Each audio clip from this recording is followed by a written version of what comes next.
कॉलेजमध्ये ॲडमिशन घ्यायला जाताना जर हे 5 डॉक्युमेंट तुमच्याकडे नसतील तर डायरेक्टली तुमचं ॲडमिशन कॅन्सल होईल आणि हे डॉक्युमेंट्स हे तुमच्या कॅटेगरीचे डॉक्युमेंट्स किंवा स्क्रुटिनी सेंटरवर जे तुम्ही व्हेरीफाय केलेले आहेत त्यापेक्षा वेगळे आहेत। हे 5ही डॉक्युमेंट्स तुमच्या पूर्ण कॅपच्या प्रोसेसमध्ये तयार झालेले सिस्टम जनरेटेड डॉक्युमेंट्स आहेत, त्यामुळे हे तुमच्याकडे असलेच पाहिजेत आणि हे तुम्ही सांभाळून ठेवा। कारण बरेच जण कॅटेगरीचे डॉक्युमेंट्स असतील किंवा स्कूल लिव्हिंग असेल, डोमासाईल असेल, हे सगळे डॉक्युमेंट्स त्यांच्याकडे असतात, पण हे जे 5 डॉक्युमेंट आहेत हे नसल्यामुळे त्यांना फार प्रॉब्लेम्स फेस करावे लागतात। त्यामुळे हा व्हिडिओ पूर्ण शेवटपर्यंत बघा जेणेकरून तुम्हाला काही प्रॉब्लेम येणार नाही। व्हिडिओला स्टार्ट करण्याआधी जर तुम्हाला स्पॉट राऊंड असतील, इन्स्टिट्यूट लेवल राऊंड असतील, इथल्या सगळ्या अपडेट्स जर लवकरात लवकर हवे असतील जेणेकरून तुम्हाला कमीत कमी पर्सेंटाईलमध्ये चांगल्यातलं चांगलं कॉलेज मिळून जाईल, तर त्यासाठी आपला व्हॉट्सअप ग्रुप जॉईन करा। व्हॉट्सअप ग्रुपवर आपल्या सगळ्या ॲडमिशन प्रोसेसच्या सगळ्या इम्पॉर्टंट अपडेट्स तुम्हाला लवकरात लवकर मिळून जातील। तर या 5 डॉक्युमेंट्सपैकी पहिलं डॉक्युमेंट म्हणजे ॲप्लिकेशन फॉर्म।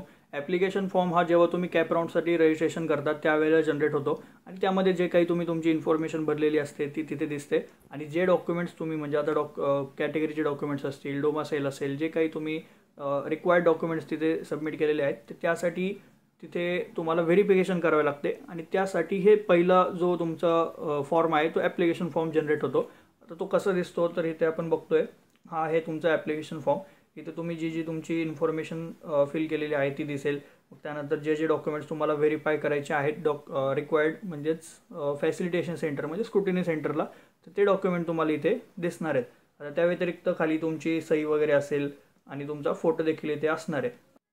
यानंतर दुसरं महत्त्वाचं डॉक्युमेंट म्हणजे ॲक्नॉलेजमेंट लेटर। ॲक्नॉलेजमेंट लेटर हे तेव्हा येतं जेव्हा तुमचं व्हेरिफिकेशन कंप्लीट होतं कॅप राऊंडच्या प्रोसेससाठी, म्हणजेच जेव्हा तुम्ही फॅसिलिटेशन सेंटर म्हणजे स्क्रुटिनी सेंटरला जाता डॉक्युमेंट व्हेरिफिकेशनसाठी किंवा कोणी ऑनलाईन देखील त्यांचं व्हेरिफिकेशन करतं, तर ते व्हेरिफिकेशन झाल्यानंतर हे ॲक्नॉलेजमेंट लेटर तुम्हाला मिळेल। आता आपण जे स्क्रीनवर बघतोय हे ॲक्नॉलेजमेंट लेटर आहे। आता म्हणजे इथे बघा हे रिसिप्ट कम ॲक्नॉलेजमेंट लेटर असं आहे त्याचं नाव आहे आणि पहिलं जे आपण बघितलं ते application form for admission for first year graduate असं त्यामधला डिफरन्स आहे। यामध्ये फरक काय आहे तर बाकी इन्फॉर्मेशन तर सगळी सेमच राहणार आहे, फक्त तुम्ही जे काही डॉक्युमेंट्स व्हेरीफाईड केलेत त्याची इथे लिस्ट असेल आणि त्याच्या खाली फॅसिलिटेशन सेंटर म्हणजे स्क्रुटिनी सेंटरचा शिक्का वगैरे असेल, तुमची सही असणार आहे, हे सगळं तुम्हाला तिथे बघायला मिळेल। आता ज्यांनी ऑनलाईन स्क्रुटिनी सेंटरवर व्हेरिफिकेशन केलं आहे तिथे त्यांना शिक्का वगैरे बघायला मिळणार नाही आहे, पण तरी देखील तुमचं ते झालेलं असतं। टेक्स्ट मेसेज वगैरे चेक करा। त्यानंतरचं महत्त्वाचं डॉक्युमेंट म्हणजे अलॉटमेंट लेटर। आता अलॉटमेंट लेटर म्हणजे काय तर कॅप राऊंडमध्ये तुम्ही कॉलेज फिल केल्यानंतर जे काही अलॉटमेंट तुम्हाला होईल तर त्याचं जे प्रायमरी अलॉटमेंट लेटर आपण त्याला म्हणू शकतो ते तुम्हाला इथे दिसेल। यामध्ये काय काय असेल तर तुम्हाला कुठली सीट अलॉट झाली आहे, होम युनिव्हर्सिटी किंवा कॅटेगरी सीट असेल, मग कितव्या नंबरचा प्रेफरन्स कॅप राऊंड 1मध्ये तुम्हाला अलॉट झाला, हे सगळं इथे बघायला मिळेल। आता हे कॅप राऊंड 1साठी आहे, कॅप राऊंड 2साठी देखील तुम्हाला असंच मिळेल, 3साठी मिळेल आणि 4साठी देखील मिळेल। यानंतरचं महत्त्वाचं डॉक्युमेंट म्हणजे सीट ॲक्सेप्टन्स लेटर।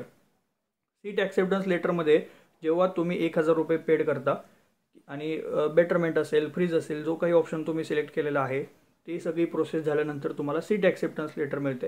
आता सीट ॲक्सेप्टन्स लेटरमध्ये काय काय असतं तर मग त्यामध्ये कॉलेजचा जो काही कोऑर्डिनेटर असेल त्याची इन्फॉर्मेशन असते। त्यानंतर तुम्ही फ्रीज केलं आहे, बेटरमेंट केलं आहे तर ते इथे बघायला मिळेल आणि तुम्ही किती रुपये पेड केले आहेत, किती वाजता केले आहेत, ही सगळी जी इन्फॉर्मेशन आहे ती तुम्हाला इथे बघायला मिळून जाईल। यानंतर एक सगळ्यात महत्त्वाचं डॉक्युमेंट म्हणजे acknowledgement of confirmation of admission. हे आत्तापर्यंतचं सगळ्यात महत्त्वाचं डॉक्युमेंट असणार आहे। जेव्हा तुमचं ॲडमिशन कन्फर्म होईल म्हणजे जेव्हा तुम्ही कॉलेजमध्ये जाल तेव्हा परत एकदा तुम्हाला जे डॉक्युमेंट्स तुम्ही व्हेरीफाय केले ते परत एकदा कॉलेजला द्यावे लागतील, मग तिथं परत एकदा व्हेरिफिकेशन होईल।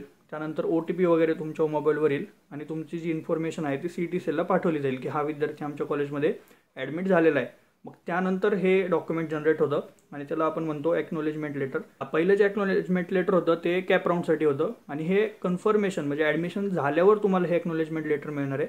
मग यामध्ये तुम्ही जी काही फी भरली असेल कॉलेजची, त्यानंतर तुमचे जे काही कॅटेगरीचे डॉक्युमेंट्स असतील किंवा सगळे इम्पॉर्टंट डॉक्युमेंट जे तुम्ही कॉलेजला सबमिट केलेले आहेत, ही अशी सगळी इन्फॉर्मेशन तुम्हाला या लेटरमध्ये बघायला मिळेल। हे जे तुम्ही आत्ता बघताय याला आपण म्हणतो कन्फर्मेशनचं ॲक्नॉलेजमेंट लेटर, म्हणजे ॲडमिशन कन्फर्म झाल्यावर। यामध्ये खाली आल्यानंतर इथे जी काही तुमची कॅटेगरीची फी आहे ती इथे दिसणार आहे, कधी दिलं आहे, कसं दिलं आहे, म्हणजे DD दिलं आहे, चेक दिला आहे, कॅश दिलं आहे, हे सगळं मोड तुम्हाला इथे दिसेल।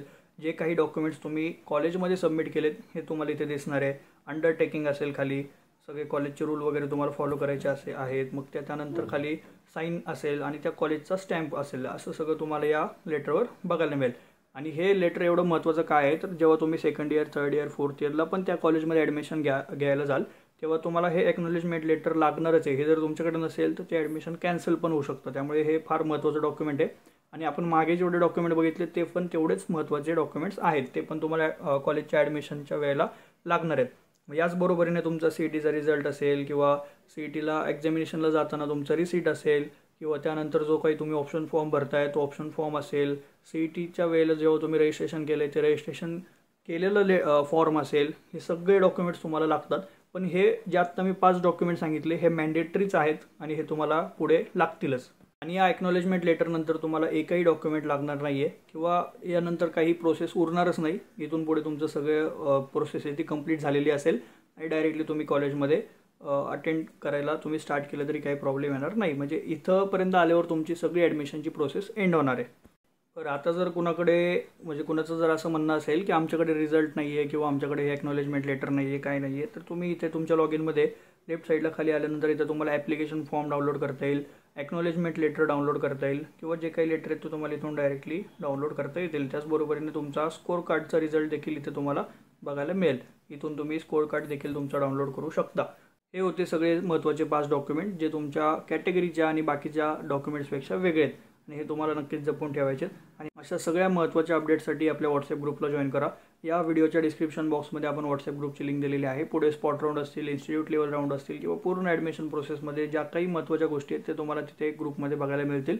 त्यामुळे तुमच्याकडून काही ॲडमिशन प्रोसेसमध्ये चूक होणार नाही आणि सगळी प्रोसेस तुम्हाला इझी होऊन जाईल. त्यामुळे लवकरात लवकर आपला व्हॉट्सअपचा ग्रुप जॉईन करा.